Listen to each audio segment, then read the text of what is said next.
وعنا ونكسن داوديال كسو دوادا ورarkii ugu dambeeyay oo idin hayo calanka TV qodobada aad ku daawan doontaan wararkeena subaxnimada waxaa kamid ah ciidamada badda dowladda federaalka ah ee Soomaaliya oo gacanta ku dhigay markab loo haysto inuu hub sharci darro ah geeyay gudaha dalka gaar ahaan xeebaha maamulka Galmudug markabkan ayaa shalay lagu qabtay badaha Soomaaliya isagoona sida la sheegay waday hub aad u culus oo ku socday dalka Yemen dhanka kale ra'iisul wasaaraha Jamhuuriyadda Federaalka ee Soomaaliya Maxamed Xuseen Roble ayaa lagu wadaa inuu gaaro dalka Imaaraadka Carabta kadib markii uu ka helay casuumaad rasmi ah boqorka Imaaraadka Carabta ra'iisul wasaare Roble ayaana xiriir fiican la yeeshay Imaaraadka Carabta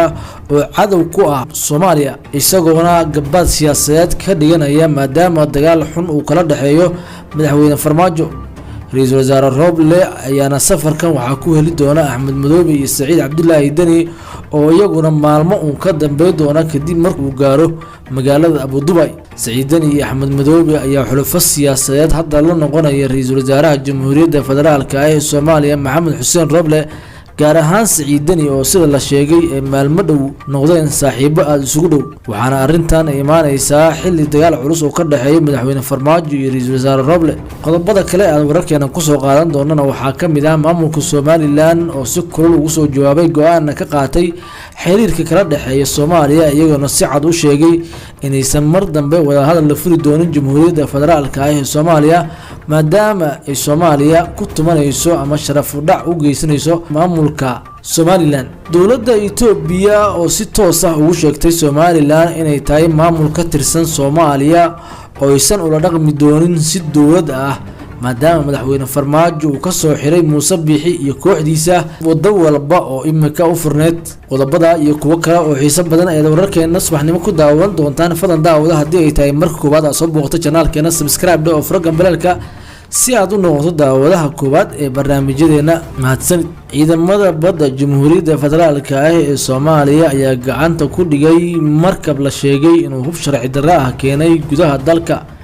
markabkan oo laga leeyahay dalka Philippines oo magaciisa lagu sheegay USS Cole ayaa waxa qabtay ciidanka badda dowladda federaalka Soomaaliya oo gaafmeer ka sameeyay gudaha badaha Soomaaliya markabkan ayaana loo haystaa inuu horay hub u keenay xeebaha maamulka Galmudug gaar ahaan meel u dhow magaalo xeebeedka Hobyo markabkan ayaana la sheegay inuu hadda hub u waday Xuutiyiinta horena uu dalka u soo galiyay hub sharci darro ah xilliga la qabtay markabkan ayuu ku jeesnaa magaalada caasimadda ah ee Cadan isagoona sida la sheegay hub u waday Xuutiyiinta uu dagaal culus kala dhaxeeyo dowladda Sacuudi Carabiya Xuutiyiinta ayaa maalmo ka hor qaraxyo iyo weeraro culus ka geystay magaalada Abu Dhabi ee xarunta dalka Imaaraadka Carabta xilliga markabkan la qabtay ayaa waxa la sheegayaa inuu ku sugnaa biyaha sare balse uu muddo maalmo ah halkaasi joogay isagoona ugu xayirnaa cimilada oo xun awgeed Xuutiyiinta ayaana wali arinta ka hadlin walow dowladda federaalka Soomaaliya ay si hoose ula hadashay wadanka laga lahaa markabkan arintan ayaana soo baxaysa xilli dowladda federaalka Soomaaliya aysan wali wax war ah ka soo saarin dhinaca kalena ra'iisul wasaaraha Jamhuuriyadda Federaalka ee Soomaaliya Maxamed Xuseen Roble ayaa lagu wadaa inuu dhawaan safar ku tago dalka Imaaraadka Carabta uu ka helay casuumaad rasmi ah kadib markii ra'iisul wasaaruhu asbuuc ka hor raaligelin siiyay Imaaraadka Carabta isagoona sheegay lacag dowladda federaalka ee Soomaaliya ay ka qabsatay 2018 in dib loogu celin doono ra'iisul wasaare Roble ayaa u muuqda mid siyaasadeed la galay Imaaraadka Carabta wararka kale oo calanka TV heshay ayaa sheegaya in Saciid Cabdullaahi Dani iyo Axmed Madoobe ay ka daba tagi doonaan iyagoona dhawaan lagu wado inay gaaraan magaalada caasimadda ah ee Abu Dhabi ra'iisul wasaare Roble iyo Saciid Cabdullaahi Dani ayaa waxay u muuqdaan kuwa saaxiibo siyaasadeed noqday sidii loo bilaabay shirki golaha wada tashiga qaran dhawaan ayay ahayd markii magaalada Muqdisho lagu doortay gudoomiyaha guddiga doorashooyinka qaranka oo watay Saciid Cabdullaahi Dani Mr Gelle ayaana waxa ka dambeeyay doorashadiisa ra'iisul wasaare Roble isagoona ku qancinayay Dani oo saaxiibo siyaasadeed noqdeen bilihii u dambeeyay arinta Imaaraadka Carabta ayaana imaanaysa xilli khilaaf adag uu kala dhaxeeyo ra'iisul wasaaraha madaxweyne Farmaajo oo bil ka hor shaqo joojin ku sameeyay imaaraadka oo galaangal siyaasadeed ku lahaa intuusan madaxweyne farmaajo imaan dalka ayuu kasoo xirxiray wado walba iyagoona isugu tagay maamulka Puntland balse waxay daldalool siyaasadeed ka arkeen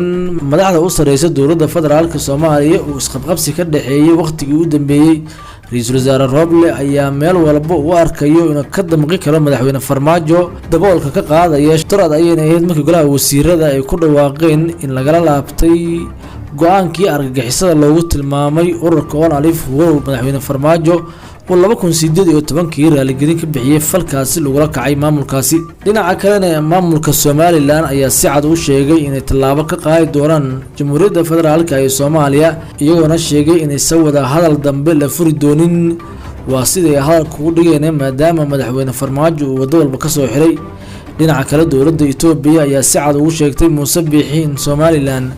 ay tahay maamul ka mid ah Soomaaliya sidaana ay cilaaqaadkoodu ku istaagi doona maadaama madaxweyne farmaajo Abiy Ahmed ku qasbay inuu faraha kala baxo arrimaha Somaliland asbuuc ka hor ayay ahayd markii Muuse Biixi uu kulan la qaatay ra'iisul wasaare Abiy isagoona arrinta kala soo gudoomay wajigabax ayaana ku soo dhamaaday kulankaasi Somaliland warbaahinta si toos ah arrintaasi ugu meesay faahfaahin haddaba waxa nooga wararkeena subaxnimo falan daawada haddii ay tahay markooda soo booqato channelkeena subscribe oo furo gambalelka si aad u noqoto daawadaha koobaad ee barnaamijyadeena